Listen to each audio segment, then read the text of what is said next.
गीता अध्याय 2 श्लोक 12 में श्री कृष्ण कहते हैं, हे अर्जुन, न तो ऐसा ही है कि किसी काल में मैं नहीं था, तू नहीं था, अथवा ये राजा लोग नहीं थे, और न ऐसा ही है कि इससे आगे हम सब नहीं रहेंगे। ऐसा कोई समय नहीं था अर्जुन, जब अर्जुन नहीं था, कृष्ण नहीं था, बाकी के राजा नहीं थे।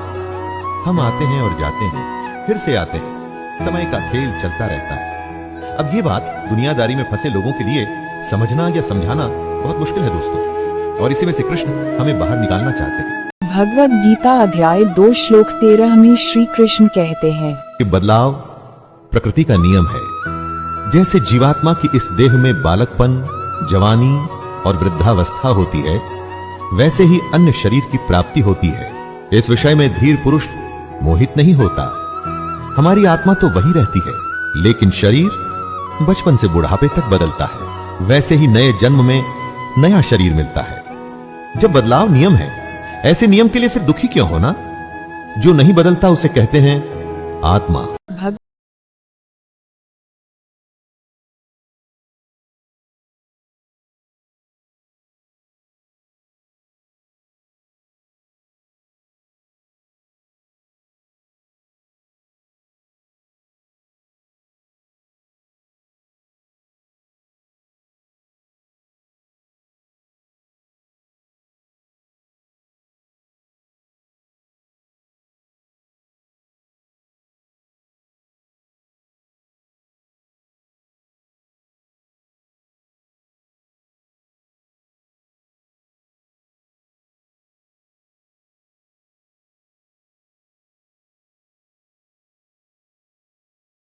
दुख सुख को समान समझने वाले जिस धीर पुरुष को ये इंद्रिय और विषयों के संयोग व्याकुल नहीं करते, वह मोक्ष के योग्य होता है। सुख दुख जो बराबर समझे, दोनों हालत में एक जैसा रहे, वही जीवन में आगे बढ़ता है। जितनी भी आपकी आयु हो, जीवन में जरा पीछे मुड़ के देखिए, न जाने कितनी बार आप सुख दुख से बीते होंगे।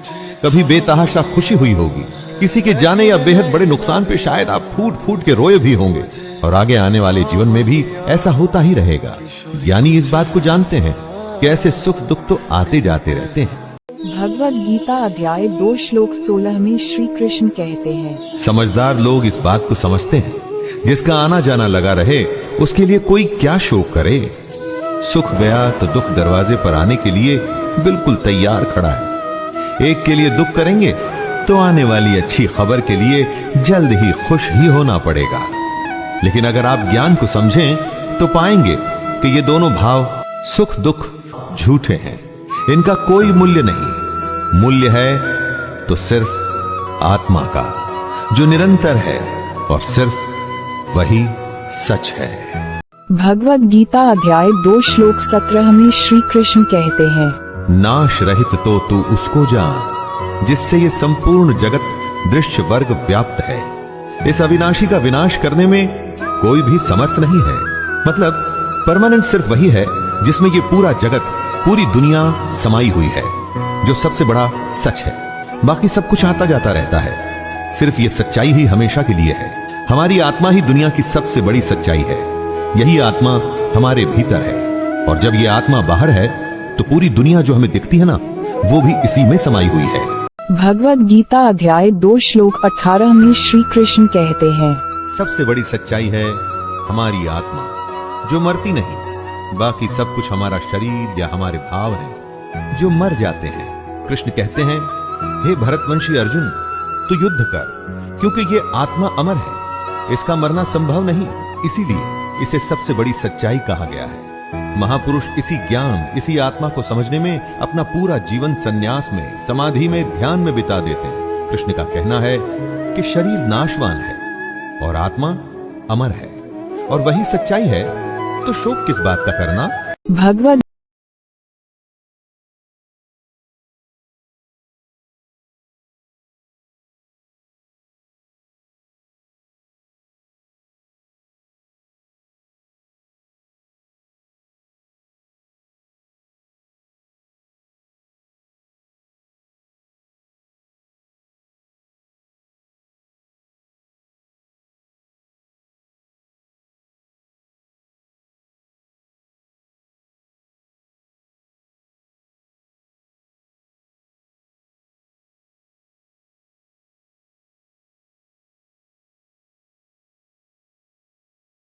गीता अध्याय 2 श्लोक 20 में श्री कृष्ण कहते हैं, आत्मा किसी काल में भी न तो जन्मती है और ना ही मरती है तथा न ये उत्पन्न होकर फिर होने वाली ही है, क्योंकि ये तो अजन्मा, नित्य, सनातन और पुरातन है। शरीर के मारे जाने पर भी ये मरती नहीं। आत्मा हमेशा रहती है, हर काल में। बाकी सब कुछ आता है और जाता है। आत्मा कल, आज और कल हमेशा रहेगी। गीता की सबसे गंभीर बात का ये मूल है दोस्तों, जब कुछ नहीं था तो आत्मा थी, जब कुछ नहीं होगा तो भी आत्मा होगी। आत्मा को छोड़ बाकी सब बदलेगा, आएगा और जाएगा। भगवद गीता अध्याय 2 श्लोक 21 में श्री कृष्ण अर्जुन से कहते हैं, हे प्रथापुत्र अर्जुन, जो पुरुष इस आत्मा को नाश रहित, नित्य, अजन्मा और अव्यय मानता है, वह पुरुष कैसे किसको मरवाता है और कैसे किसको मारता है? जो इस बात को समझता है कि आत्मा ही सबसे बड़ा सच है, वो किसी को कैसे मार सकता है या कैसे मरवा सकता है? इस बात को समझने का मतलब है कि ब्रह्म रूपी सच को समझना, ब्रह्म को समझना। सच से अधिक हम झूठ को महत्व देते हैं, आत्मा से अधिक हम पार्थिव शरीर को। पार्थिव शरीर जो मिट्टी से बना है और अग्नि में जल के उसी में मिल जाएगा और फिर से मिट्टी हो जाएगा। महत्व हमें देना है अपनी आत्मा को, जो हमेशा थी और हमेशा रहेगी। भगवद गीता अध्याय 2 श्लोक 22 में श्री कृष्ण कहते हैं, जैसे मनुष्य पुराने वस्त्रों को त्याग कर दूसरे नए वस्त्रों को ग्रहण करता है, वैसे ही जीवात्मा पुराने शरीरों को त्याग कर दूसरे नए शरीरों को प्राप्त होता है।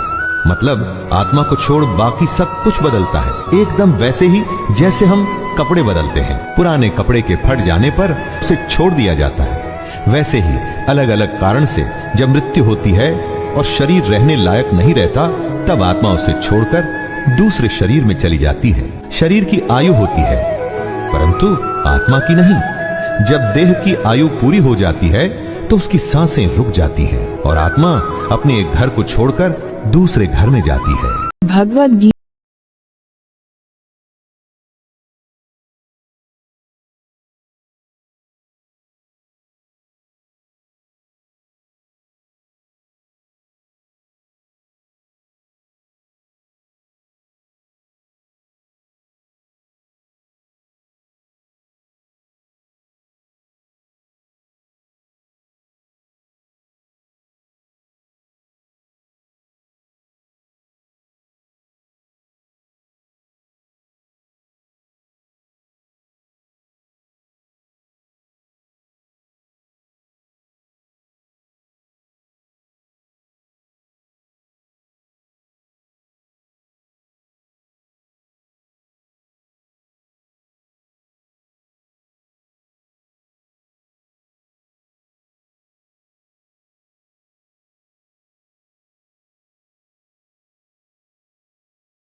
रह जाएंगे। भगवद गीता अध्याय 2 श्लोक 25 में श्री कृष्ण कहते हैं, आत्मा का स्वरूप अव्यक्त है, मतलब इसे व्यक्त नहीं कर सकते, समझा नहीं सकते।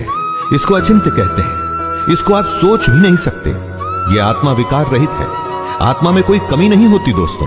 कृष्ण आगे कहते हैं कि हे अर्जुन, इस आत्मा को उपयुक्त प्रकार से जानकर तू शोक करने के योग्य नहीं है, अर्थात तुझे शोक करना उचित नहीं है। आत्मा अव्यक्त इसलिए है क्योंकि इस आत्मा को हम अपनी इंद्रियों से नहीं समझ सकते। इंद्रियां इस दुनिया के लिए है और इन इंद्रियों से हम हैप्पीनेस, सैडनेस, सर्दी, गर्मी, टचिंग, खाना पीना, ऐसी भौतिक एक्टिविटीज करते हैं। आत्मा इन सब से परे है। भगवद गीता अध्याय 2 श्लोक 26 में श्री कृष्ण कहते हैं, आत्मा का ये ज्ञान कृष्ण अर्जुन को इसलिए दे रहे हैं कि वो जिनके लिए शोक कर रहा है वो व्यर्थ है। कृष्ण समझाते हैं कि हे अर्जुन, यदि तू इस आत्मा को जन्म लेने वाली तथा सदा मरने वाली मानता है तो हे महाबाहो, तू इस प्रकार शोक करने के योग्य नहीं है। दोस्तों, अगर अर्जुन आत्मा को जन्म लेने वाला और मरने वाला समझता है तो भी शोक करने का कोई अर्थ नहीं है। अगर अर्जुन आत्मा को शरीर की तरह ही जन्म लेने वाला और मरने वाला समझता है तो भी युद्ध में मरने वालों के लिए शोक करने का कोई मतलब नहीं। भगवद गीता अध्याय 2 श्लोक 27 में श्री कृष्ण कहते हैं, हे अर्जुन, अगर तुम ये मानते हो कि जन्मे हुए की मृत्यु निश्चित है और मरे हुए का जन्म निश्चित है, तो इससे भी इस बिना उपाय वाले विषय में तुम्हें शोक करने का कोई हक नहीं है। जन्म और मृत्यु तो जुड़े हैं एक के बाद दूसरे का होना, तो फिर शोक क्यों करना? जिसका जन्म हुआ उसका अंत तो निश्चित है, और अगर आत्मा ने जन्म लिया है तो उसका मरना भी निश्चित है। कृष्ण यहाँ ये कह रहे हैं कि न जाने कितनी ही बार हम उन बातों के लिए शोक करते हैं जिसका होना तय है। ये समझदारी नहीं है। जो तय है वो होगा ही, और जो होगा ही तो उसके लिए शोक करके अपने आप को कमजोर या दुर्बल बनाने की क्या आवश्यकता है?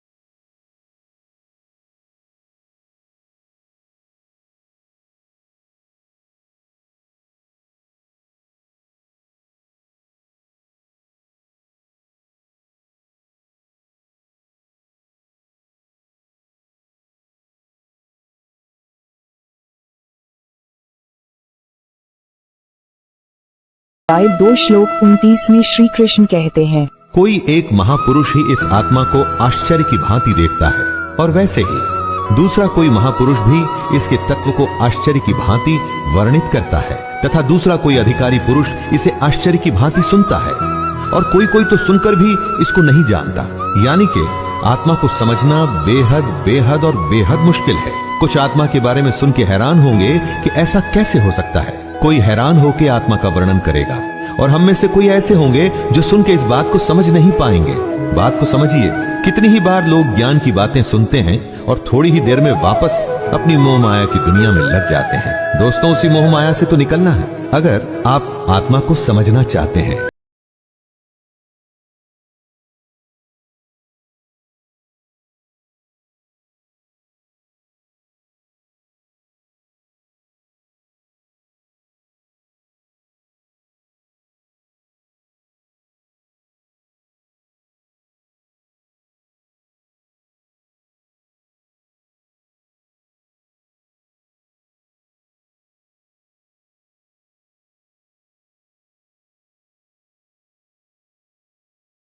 गीता अध्याय 2 श्लोक 31।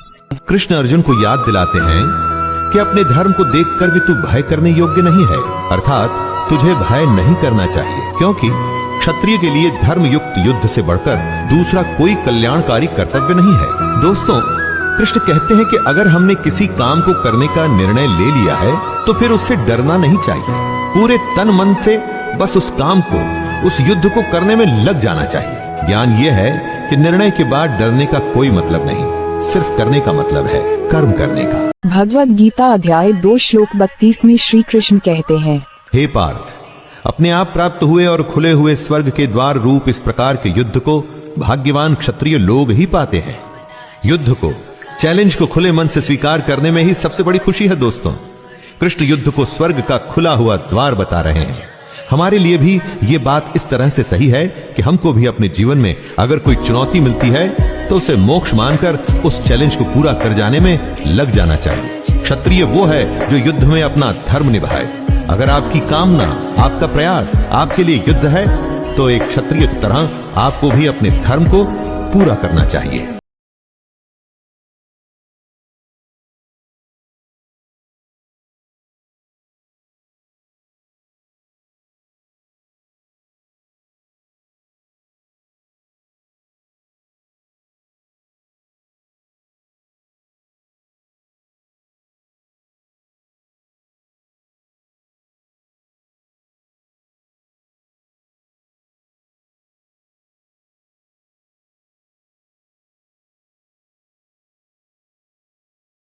भगवद गीता अध्याय 2 श्लोक 34।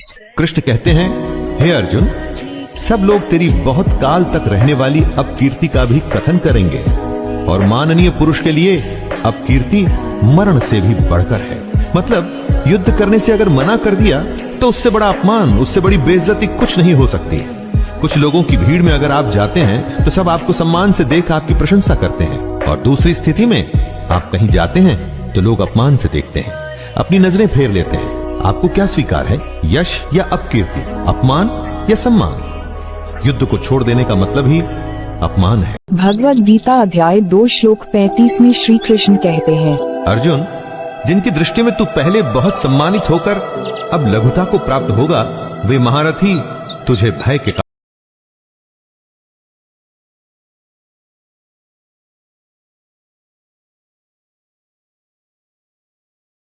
हो या हम, युद्ध न करने में बहुत अपमान होता है। अच्छा या बुरा, छोटा या महान, सब तुलना का खेल है दोस्तों। इस खेल में हार जीत तो होती ही है, इसके अलावा युद्ध में कौशल दिखाना भी एक बहुत बड़ी बात होती है। और अगर कोई युद्ध से ही मुंह फेर ले तो समाज में उसे कहीं जगह नहीं मिलती। भगवद गीता अध्याय 2 श्लोक 35 में श्री कृष्ण कहते हैं, आपके बैरी, आपके शत्रु तो इसी ताक में रहते हैं कि कब आपकी निंदा कर सके। युद्ध से भाग के उन्हें ऐसा मौका क्यों देना? हे अर्जुन, तेरे बैरी लोग तेरे सामर्थ्य की निंदा करते हुए तुझे बहुत से न कहने जैसे वचन भी कहेंगे। उससे अधिक दुख और क्या होगा? अपने चारों तरफ देखिए दोस्तों, ऐसे लोगों की कमी नहीं होगी जो इस मौके की तलाश में है कि कैसे आपको नीचा दिखाया जाए। अगर ये मौका आप खुद ही उन्हें परोस कर दे देंगे तो सोचिए उन्हें कितनी खुशी होगी। फिर हमें उन्हें ये मौका देने की क्या आवश्यकता है? भगवद गीता अध्याय 2 श्लोक 37 में श्री कृष्ण कहते हैं, या तो तू युद्ध में मारा जाकर स्वर्ग को प्राप्त होगा अथवा संग्राम में जीतकर पृथ्वी का राज्य भोगेगा। इस कारण हे अर्जुन, तू युद्ध के लिए निश्चय करके खड़ा हो जा। आज की दुनिया में इसी बात को सोच के देखिए दोस्तों, पूरे जी जान से खेलने पर आप हार जीत की चिंता नहीं करते, क्योंकि आप अपना सब कुछ झोंक चुके होते हैं। जीतने पर नाम होता है और हारने पर भी आप अपने और दूसरों के मन में सम्मान पाते हैं, क्योंकि आपने धर्म के अनुसार युद्ध किया। इसलिए अपनी चुनौतियों से, चैलेंजेस से कभी भी मुंह नहीं मोड़ना चाहिए। भगवद गीता अध्याय 2 श्लोक 38 में श्री कृष्ण कहते हैं, जय पराजय, लाभ हानि और सुख दुख को समान समझकर उसके बाद युद्ध के लिए तैयार हो जा। इस प्रकार युद्ध करने से हे अर्जुन, तू पाप को नहीं प्राप्त होगा। दोस्तों, अपनी चुनौती में अगर आप अपना सर्वस्व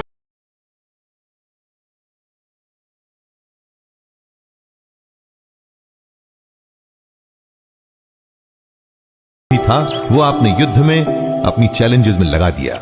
अब इस स्थिति को बड़े ध्यान से देखिए। युद्ध में अपना सब कुछ लगाने पर हार जीत में अंतर कम हो जाता है, और यही तो कृष्ण भी कह रहे हैं कि सुख और दुख को एक जैसा समझें और बस युद्ध में लग जाएं। अच्छा बुरा सबको एक जैसा समझकर बस अपने काम, अपनी चुनौती में लग जाइए। भगवद गीता अध्याय 2 श्लोक 39 में श्री कृष्ण कहते हैं, हे पार्थ, ये बुद्धि तेरे लिए ज्ञान योग के विषय में कही गई है, और अब तू इसको कर्म योग के विषय में सुन। दोस्तों, अब कृष्ण कर्म योग के बारे में बता रहे हैं, जिससे कर्मों के बंधन को तोड़ा जा सके, नष्ट किया जा सके। ज्ञान सोचने और समझने की बात है, और कर्म व्यवहारिक यानी प्रैक्टिकल, सच्चाई, दोनों तरीके हैं अपने गंतव्य, मंजिल या डेस्टिनेशन पर पहुंचने के। भगवद गीता अध्याय 2 श्लोक 40।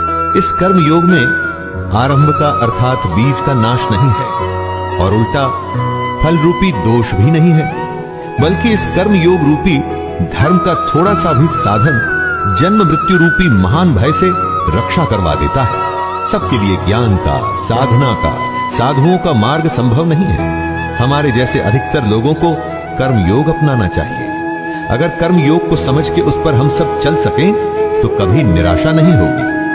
अगर इस कर्म योग को हम थोड़ा सा भी समझ लें तो जन्म और मृत्यु के डर से हमेशा के लिए बच सकते हैं। भगवद गीता अध्याय 2 श्लोक 41 में श्री कृष्ण कहते हैं, हे अर्जुन, इस कर्म योग में निश्चयात्मिका बुद्धि एक ही होती है, किंतु अस्थिर विचार वाले विवेकहीन सकाम मनुष्यों की बुद्धियां निश्चय ही बहुत भेदों वाली और अनंत होती है। जब फैसला लेना हो तो बुद्धि एक ही होती है, लेकिन जहां सोच की, फैसले की, निर्णय की कमी हो वहां कई बुद्धियां काम करती हैं। यहां अनिर्णय की स्थिति के बारे में कहा गया है दोस्तों।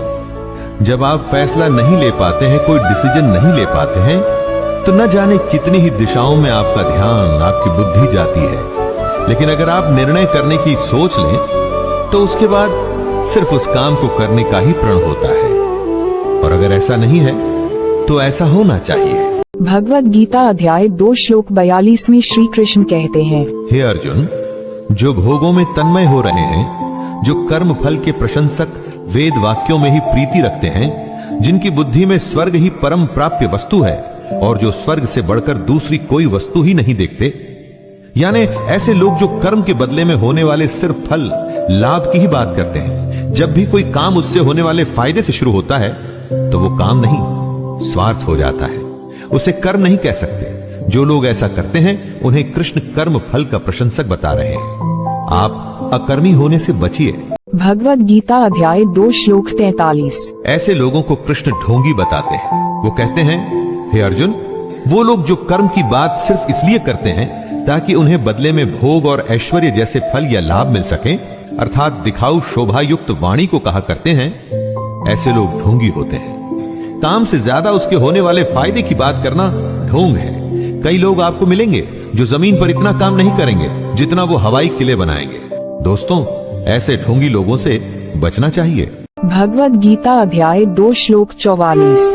जो कर्म की बातें सिर्फ भोग और ऐश्वर्य के लिए करते हैं, जिनका ध्येय सिर्फ भोग और ऐश्वर्य है, उन पुरुषों की परमात्मा में निश्चयात्मिका बुद्धि नहीं होती। यानी ऐसे लोगों का ध्येय स्वार्थ होता है, फायदा होता है, भगवान या अपने काम में सच्ची लगन नहीं होती।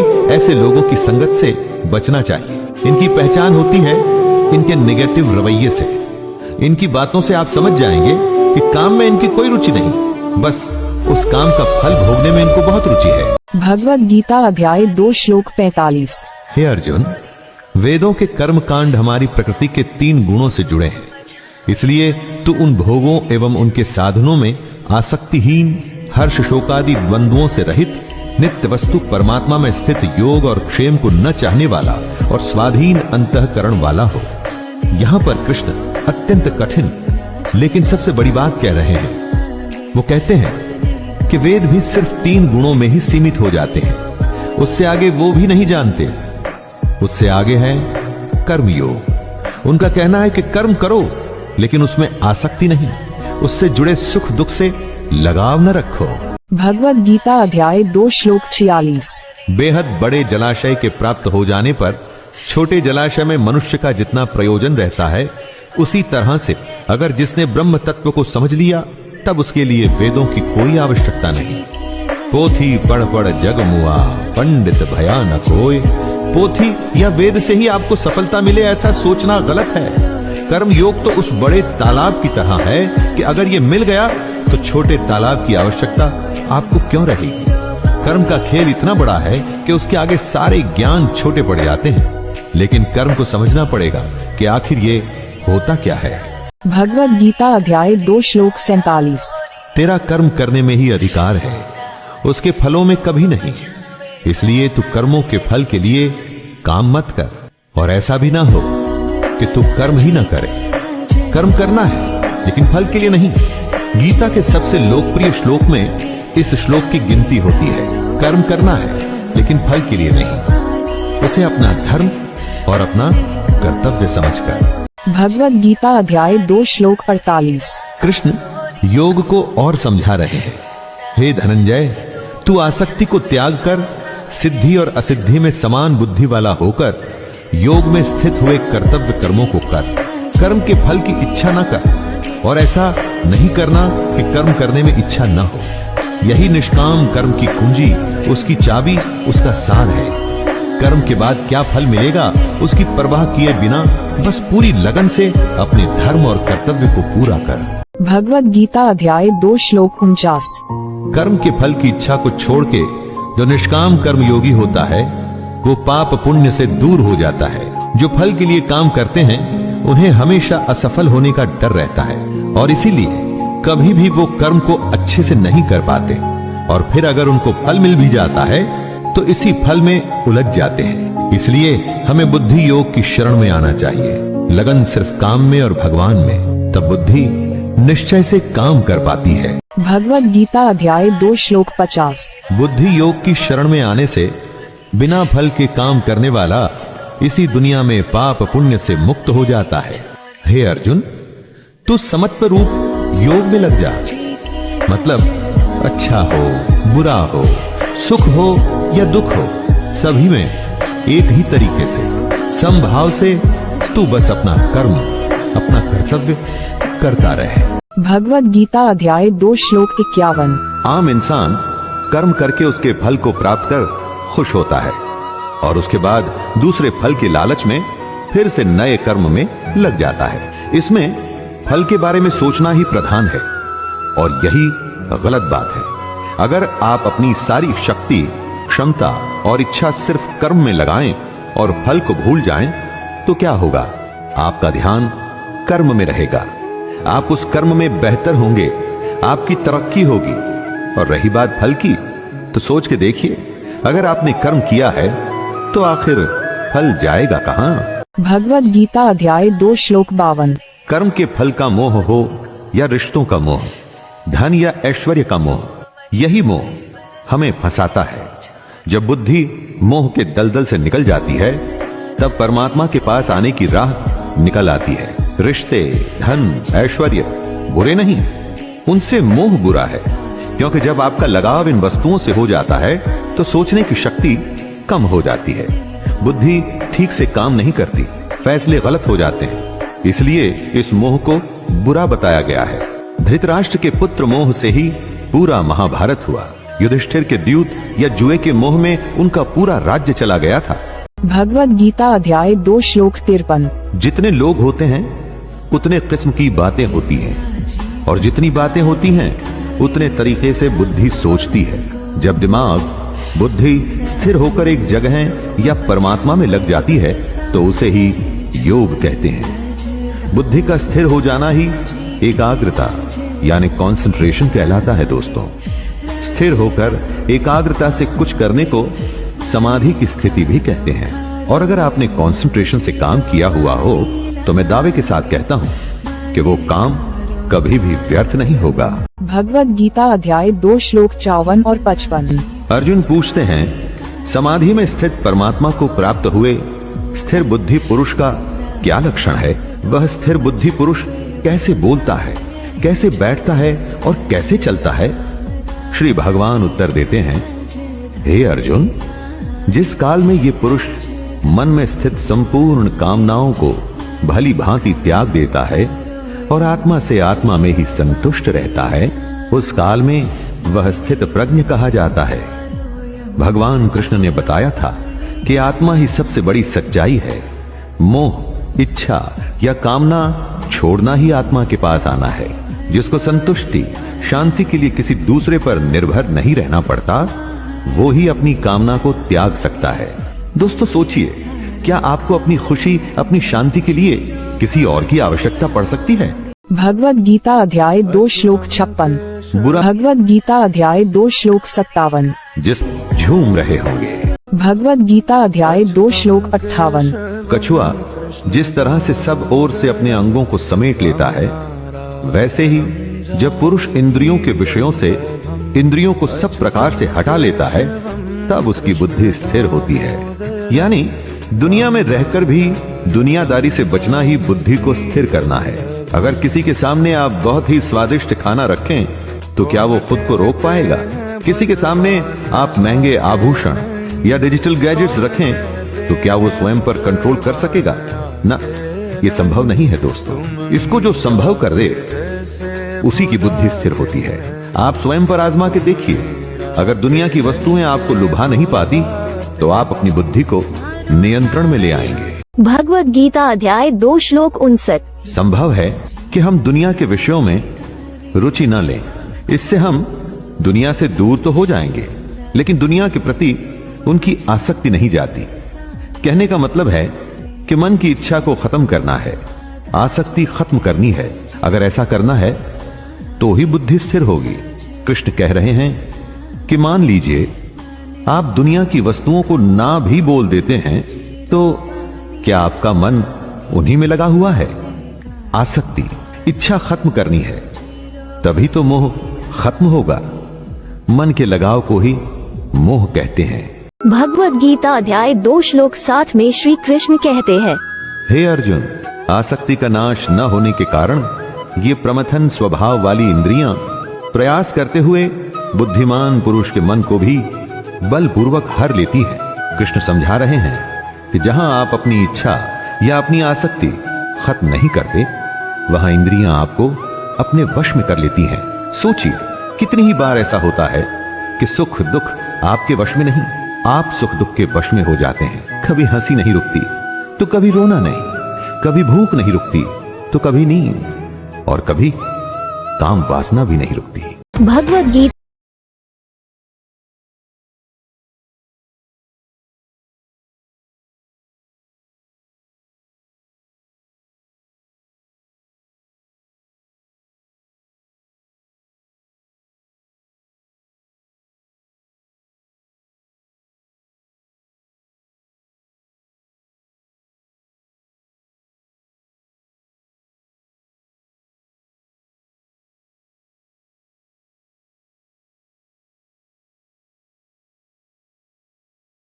अपने वश में करने पर ही आप अपनी बुद्धि को स्थिर कर पाएंगे। भगवद गीता अध्याय 2 श्लोक 62 और 63। विषयों के बारे में अर्थात इच्छाओं के बारे में सोचते रहने से उसमें आसक्ति हो जाती है, और आसक्ति से उन विषयों की कामना उत्पन्न होती है, और जब वो कामना पूरी नहीं होती तो क्रोध उत्पन्न होता है। जिस तरह ज्यादा खाने से भूख बढ़ती है, ज्यादा सोने से नींद बढ़ती है, उसी तरह से जब आप अपनी इच्छाओं के बारे में सोचते रहते हैं तो बस उसी में फंस के रह जाते हैं, और उसे ही आसक्ति कहते हैं। और तब आप अपनी समझ खो देते हैं, यानी सोचने की शक्ति कम हो जाती है। मूड भाव से स्मृति में भ्रम हो जाता है। जब सोच नहीं सकते तो याद भी नहीं रख सकते। स्मृति में भ्रम हो जाने से बुद्धि अर्थात ज्ञान शक्ति का नाश हो जाता है, और बुद्धि का नाश हो जाने से पुरुष अपनी स्थिति से गिर जाता है। भगवद गीता अध्याय 2 श्लोक 64। जो अपनी इच्छा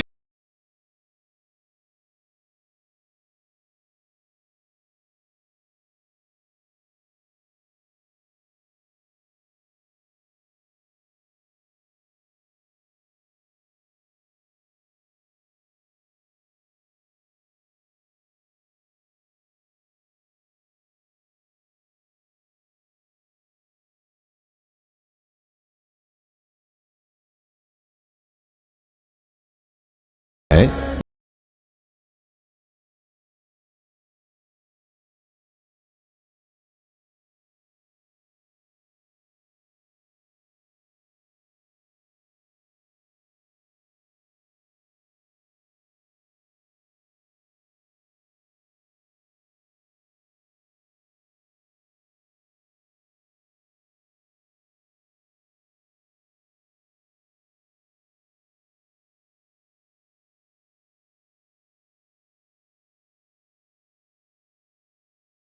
करने में लग जाइए।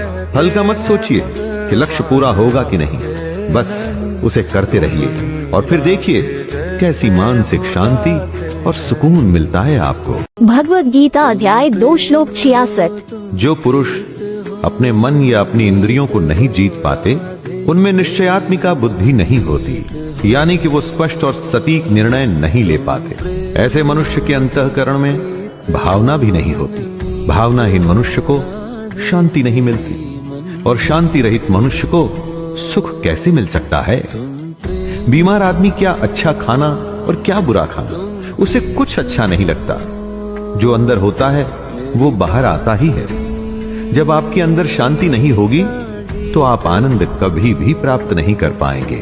भगवद गीता अध्याय 2 श्लोक 67। जैसे जल में चलने वाली नाव को वायु हर लेती है, जैसे हवा पानी में चलती हुई नाव की दिशा बदल देती है, वैसे ही विषयों में विचरती हुई इंद्रियों में से मन जिस इंद्रिय के साथ रहता है, वह एक ही इंद्रिय इस अयुक्त पुरुष की बुद्धि को हर लेती है। अगर वो क्रोध में है तो और कुछ भी नहीं सोच पाएगा, और अगर प्रेम में है तो उसे किसी बात की सुध भी नहीं रहेगी। जिस भी इंद्रिय के वश में होगा, उसे उसके अलावा कुछ भी समझ नहीं आएगा।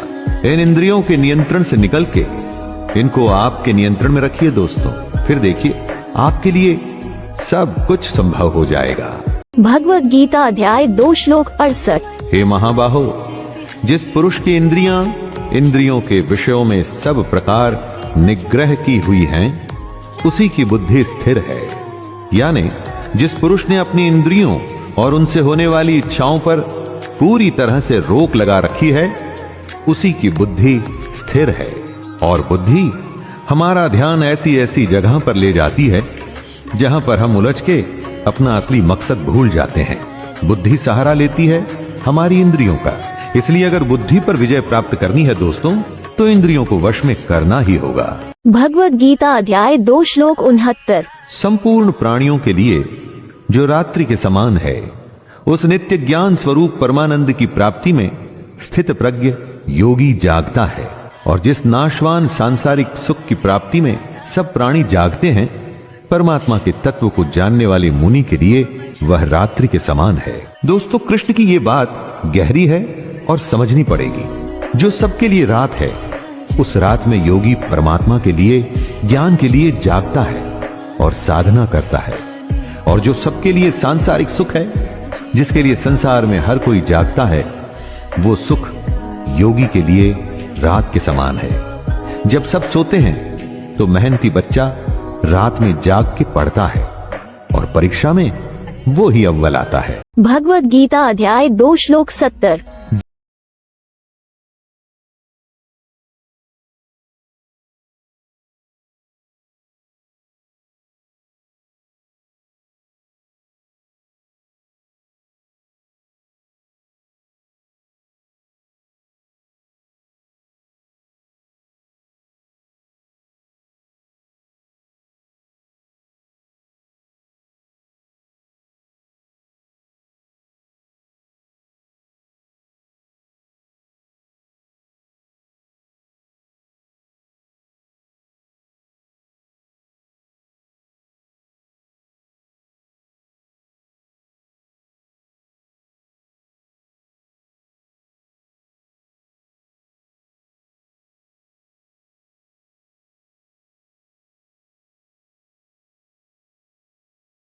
न कर पाए। भगवत गीता अध्याय 2 श्लोक 71।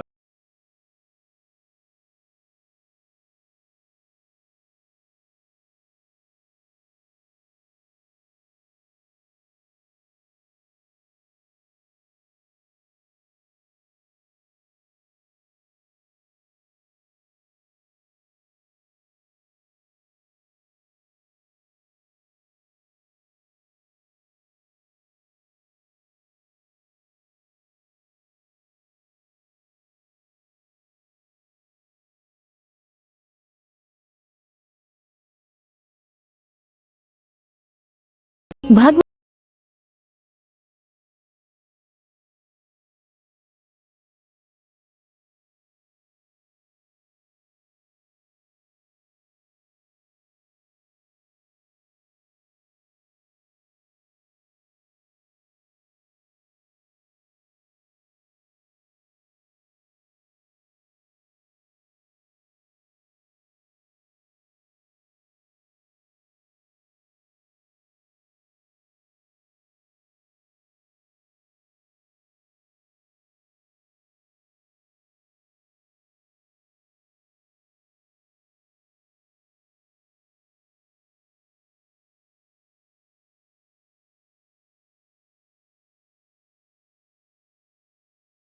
अध्याय 3 श्लोक 1।